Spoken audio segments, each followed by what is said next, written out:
हरिवंश। तो आज हम वृंदावन सतलीला आगे की चर्चा जारी रहेंगे। श्री दुबदास जी रचित श्री वृंदावन सतलीला। पत्र फूल फल लता प्रति रहत रसिक पिय चाही, नवल कुंवरी दृग छटा जलती करी सोचे आही। अर्थात श्री वृंदावन के पत्र फूल फल लता प्रति रहत रसिक पिय चाही, अर्थात रसिक कौन? प्रिया प्रीतम। ये सारे वृंदावन के लता फूल फल प्रिया प्रीतम को देखते रहते हैं। और नवल कुंवरी दृग छटा जल, प्रिया प्रीतम जो उनको प्यार भरी नैनों से देखते हैं और उन्हीं से ये पेड़ पौधे वृक्ष लता रूपी सखिया, उन्हीं का जीवन पोषण होता है। उन्हीं उसी नेत्र से, दृष्टि से, प्रेम भरे दृष्टि से उनका जल सिंचन होता है। यही करी सोची आही, इस तरह से सोचते रहते। कुंवरी चरण अंकित धरनी देखत जही जही ठोर, प्रिया चरण रज जानिके लूटत रसिक सिर मोर। ये रज ये प्रियाजू की चरण अंकित है। जो संत जन है, रसिक जन है, जानते हैं, तभी तो इसी रज में लौटते हैं, इस रज का सेवन करते हैं, इस रज का शरीर पे धारण करते हैं, इस रज पे खूब शरीर पे लौटते रहते हैं। क्यों? ये रज को गंगा से भी पवित्र और परम शुद्ध कहा गया। प्रियाजू की चरण रज जो कहीं नहीं मिलेगा आपको, वैसे प्रियाजू कितना दुर्लभ है। और कह रहे हैं श्री दुबदास जी महाराज, प्रियाजू की चरण रज है। रसिक जब जानते हैं, संत जब जानते हैं, तभी तो इसी रज में वो लौटते रहते हैं। वृंदावन प्यारो अधिक याते प्रेम अपार, जामे खेलत लाडली सर्व सुप्राण आधार। कह रहे वृंदावन प्यारो अधिक, वृंदावन प्यारी जी के बड़ा प्यारा है। याते प्रेम अपार, यहाँ अपूर्व भरपूर प्रेम है। यहाँ पर भगवान के और भी सारे धाम है, सब महिमाशाली है, पर वृंदावन में प्रेम की ध्वजा है। ठाकुर जी का मुकुट मुनि है वृंदावन, ठाकुर जी का हृदय है वृंदावन। जहाँ में खेलत लाडली, स्वयं कह लाडली मानी प्रियाजू यहाँ पर खेलते हैं। प्यारे भी खेलते हैं, पर लाडली कहीं और नहीं खेलता। प्यारे का दुनिया है, कहीं और भी खेलते हैं, पर प्यारी जो सिर्फ यहाँ पे खेलते हैं। प्यारी जी कौन है? प्यारे की प्रेम है, प्रेम स्वरूप है वो।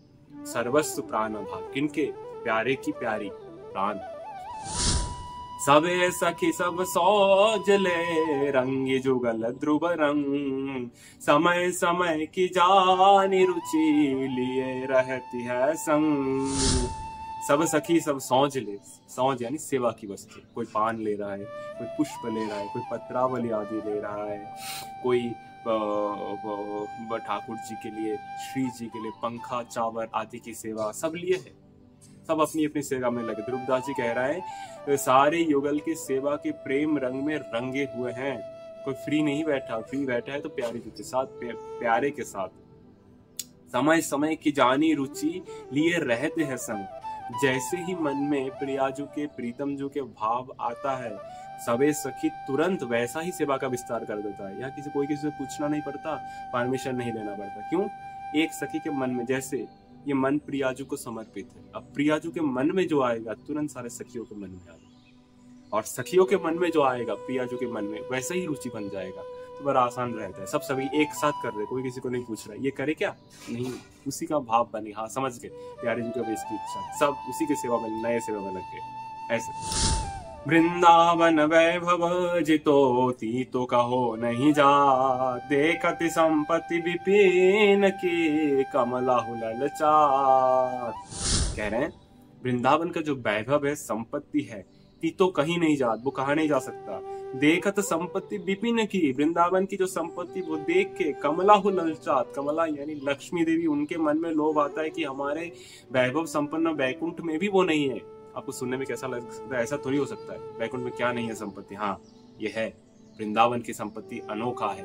वैसे आचार्य ने गाया है कि हेममयी वृंदा विपिन, वृंदावन का जो भूमि है वो स्वर्णिम है। हेम यानी स्वर्णिम, स्वर्णिम है भूमि, उसके ऊपर रत्न जटित है, विविध रत्न। वैसे तो वृंदावन की शोभा पत्र लता आदि है ही, प्लस ये भी है स्फटिक मणि कहा गया है कुछ कुछ जगहों पर, एकदम सफेद जैसे स्वामी हरिदास जी जब अकबर बादशाह जब आए थे वृंदावन, तब उनको दिखाए थे थोड़ा सा कि जाओ ये ठीक करके दिखाओ।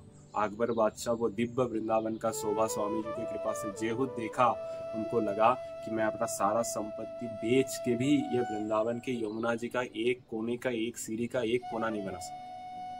वाकई बात भी सॉरी कह दी, हमारी सामर्थ्य बाहर थी, क्योंकि ये सारे दिव्य रत्न है। ये हमारे पास जो रत्न है, स्वर्ण मुद्रा, प्राकृतिक रत्न, मणि मुक्ता, ये इसके सामने कुछ नहीं है। तो अकबर बादशाह उसका जितना पहचान था वो पहले से हार मान था, फिर कभी वृंदावन। तो कह रहे कमला हूँ ललचात कमला, यानी लक्ष्मी देवी आज भी वृंदावन में एंट्री होने के लिए तपस्या कर रही है। वृंदावन की लता सम कोटि कल्पतरु नाही, रज के तुल वैकुंठ नाही और लोक की माही। कह रहे श्री दुर्दास जी महाराज, वृंदावन के एक लता के समान कोटि कोटि कल्प वृक्ष भी नहीं है। क्यों ऐसा कह रहे? रज के तुल वैकुंठ नाही और लोक की माही। एक रज के कणा के समान नारायण का वैकुंठ नहीं, दूसरे और लोकों का क्या वर्णन करें। कहा स्वर्गलोक, कहा ब्रह्मलोक, कहा भगवान के और स्पिरिचुअल किंगडम लोक आदि। यहाँ के एक रज के समान कोटि कोटि वैकुंठ नहीं कह दिए। क्यों? क्या वो भरा चरा के कह रहे हैं? क्या ये कोई फलश्रुति है? नहीं, बिल्कुल नहीं। ये ध्रुवदास जी महाराज चिदानंद वृंदावन को देख रहे हैं और वो साधकों को दिखा रहे हैं, देखो चिदानंद वृंदावन ऐसा होता है, साधक इसका चिंतन करे तभी तुमको लीला में बहुत आसानी से प्रवेश मिल जाएगा। यहाँ पर लता की इतना महत्व क्यों है कि यहाँ की एक पत्र में प्रियाजू का प्रतिबिंब, जैसे मिरर में अपना रिफ्लेक्शन होता है, वैसा ही पत्र में प्यारीजू का रिफ्लेक्शन होता है। और पत्र उस प्यारीजू की प्रेम सिंचन देखने के लिए बैठा हुआ कवाई, और उसी से वो पोषण हो रहा है, उसी से वो जीवित हो रहा है, वरना वो पत्र भी मर जाते, वो लता भी मर जाते। ये वैसी भूमिका ना, ये पत्र फूल नहीं है, ये बड़े बड़े साधु महात्मा, बड़े बड़े गोपियां है जो पत्र पुष्प बन के यहाँ पर बैठा हुआ है।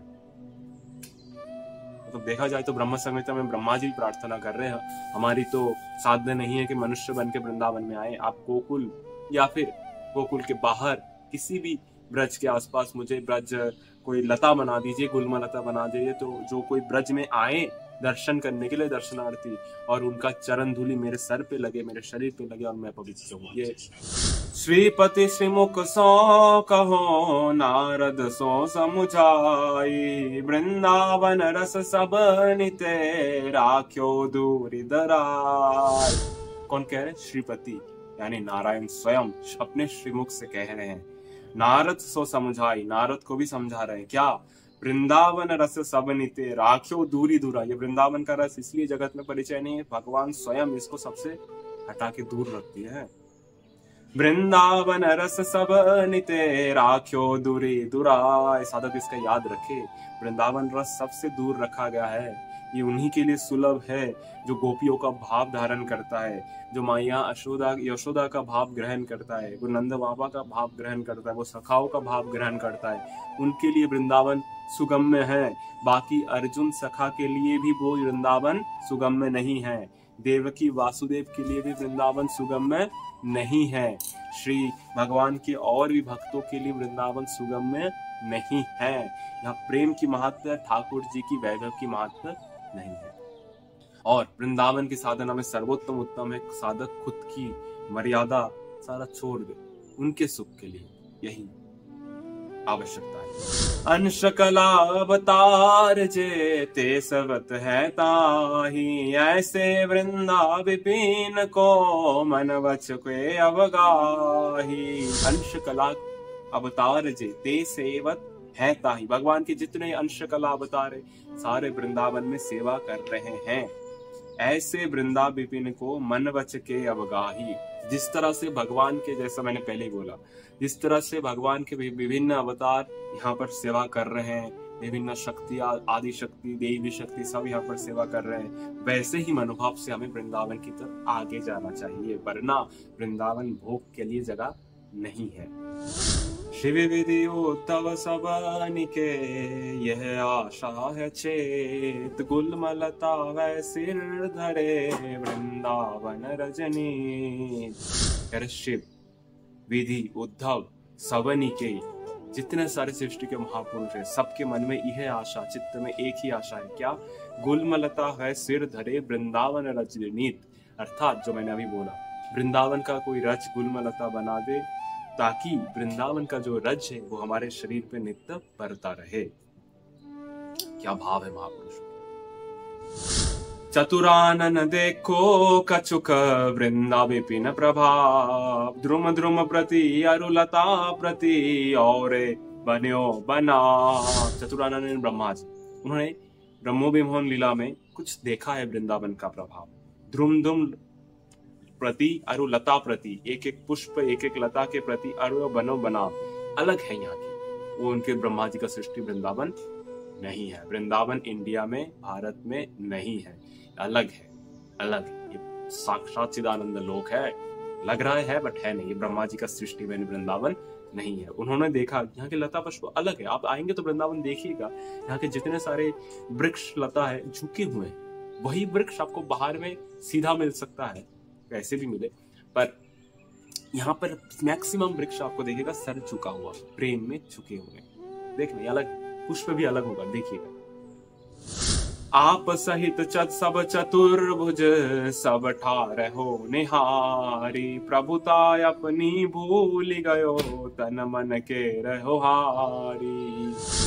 यहाँ ब्रह्मोविमोहन लीला की वर्णना कर रहे हैं। जब ब्रह्मा जी गोप बालक को चुराए थे, वापस आके देखे हैं जो गोप बालक थे वो चतुर्भुज बन गए भगवान के साथ, भगवान नारायण मूर्ति और सारे चतुर्भुज एक साथ। वो उनका ठा नहीं पा रहे थे, सीमा नहीं पा रहे थे। प्रभुता अपनी भूल गयो तन मन के रहो हारी। ब्रह्मा जी भूल गए हम किसी सृष्टि का मालिक है, हम ब्रह्मांड के मालिक है, सारा भूल के सब कुछ खुद को हार के पर गए ठाकुर जी के चरणों में कि गलती हो गई जनाब। लोक चतुर्दश ठाकुर ही संपत्ति सकल समय, सब तजी बसी वृंदा विपिन रसिकन को रस खेत। आचार्य कह रहे हैं जितना भी लोग 14 भुवन है सबको छोड़ के, सारे संपत्ति जगत का छोड़ के आके चुपचाप वृंदावन में बस जाओ, और जहाँ रसिकों का खेत है, एक दो संत नहीं, रसिक उसे कहते हैं जो प्रिया प्रीतम के भजन में अनन्य है, इसको भगवान के दूसरे रूप का कोई उपासना नहीं करते हैं। ठाकुर जी भी रसिक है और संत भी रसिक है। ठाकुर को क्यों रसिक कहते हैं? प्रियाजू प्रीतम जू के अनन्य है, उनके मन में और कोई रूप नहीं आता ठाकुर जी के, और स्वयं लालजू महाराज प्रियाजू के अनन्य है। वो चाहे कितने के साथ लीला कर ले, पर प्यारी जू के लिए जो उनके हृदय में स्थान है वो स्थान किसी और के लिए नहीं है, वो इम्पोर्टेंस और किसी के लिए नहीं है।